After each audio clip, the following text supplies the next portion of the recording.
little tutorial for you guys here. This is a move that I saw a long time ago. It's definitely not a new move. I probably saw it when I first started flipping, which was a few years ago at least. And it was done by a guy named Steph at the flipping arena. I haven't really seen many people do it, and I think it's an awesome move, so that's why I wanted to go over it. What it is, it's an aerial Y2K to scissor. So it's a basic aerial to get into scissoring. And there's a couple of variations that you can do of it. The concept of the move is pretty easy. Basically, you're going to be doing a regular Y2K, except that you can give it a little bit of a pop when you throw it, so that it will do a full rotation in the air, and you'll be catching it like this as you normally would when you do scissoring. So to start the move, you have to start with the bite handle, because whatever you're catching on this end, right, is going to be the opposite handle. So you can't do it with the safe, because unless you want to bite handle scissor, then you could do it. But when you're learning, start with the bite handle in this position, and you're going to be pretty much doing a standard thumb rollover or Y2K. The difference is that when you go for the roll, when you're at this position, you're going to give the knife a little bit of a lift to give it air, and then you'll catch it in this position and then continue to twirl.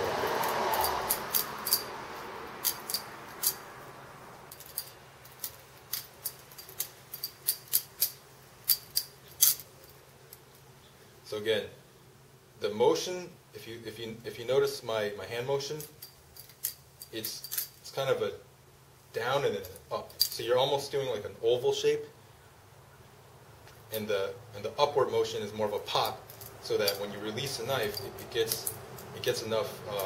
It actually gets enough air for you to catch it. The tricky part of the move that I found, the move itself is kind of tricky, but I found that on camera, I noticed that if you do it a little bit, if you don't do it with enough air, it kind of just looks like you went into a regular rollover to twirl. So that's the part that I want to go over, is how to give that exaggerated aerial look to sell the audience exactly what you're doing. Because if you don't, it can kind of get lost in your whole routine, which is pointless, you know. So the way that I think it should be done is you want to slow that rotation down as much as possible, which means it's not so much giving it more air, but kind of going along with the knife and catching it. Instead of catching it right away, let it fall just a little bit more so that you can really exaggerate that catch.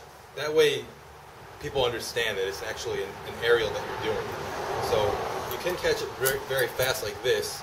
But what I like to do, and this is going to be a little bit hard because I'm in a compressed space here, but I like to kind of give it the pop and, you know, kind of go with the knife.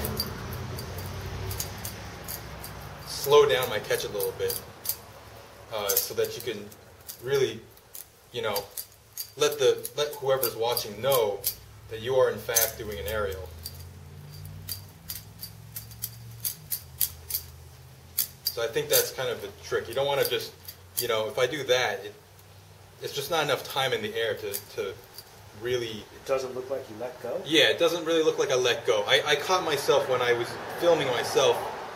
It feels like, you know, when you're flipping that you did that trick. You did the aerial Y2K into a scissor, because you know the knife left your hand.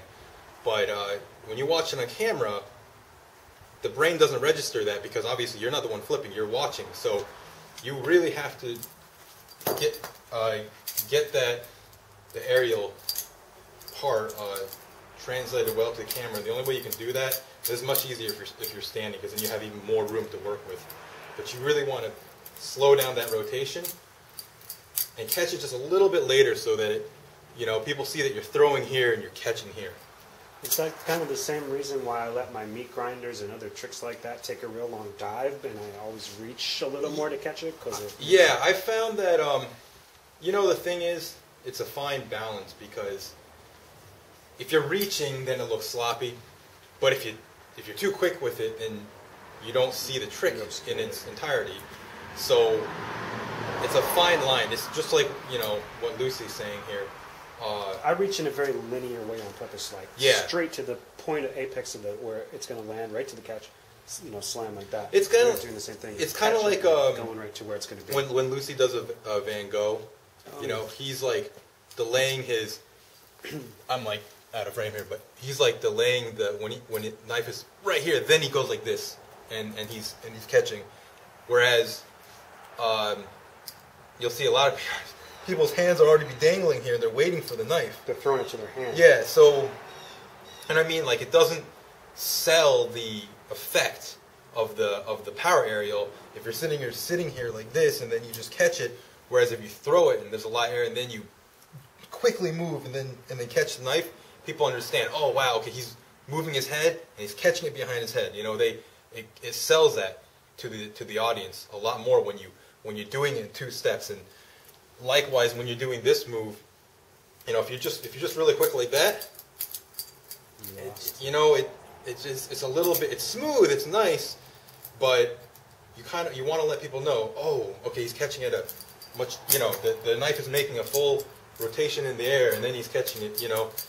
The other reason why you want to slow it down, and this kind of goes into the variation of the move, is you can go straight into a chaplain like this. I love that move.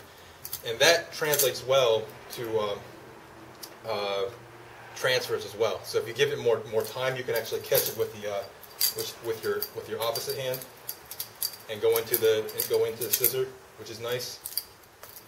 It gives you time, and you can also go into that chaplain as well. It's a really sweet transfer. So that's the two reasons why you want to delay your throw. It gives you more time to catch if you're transferring, and it also gives you the effect that you're actually trying to sell to the whoever's watching, you know, like so. So it's a pretty cool move. I literally, maybe you guys have seen it, but I haven't seen it. I saw Steph do it 3.5 years ago, and I think it's a brilliant move. So I would love to see that in more people's combos. It's an aerial transfer. It's great for regular combos. So I really hope to see it in more of your videos, and you know, post up on our Facebook or YouTube or whatever if you guys have questions or comments. But I'd love to see this move come back. So thanks for watching.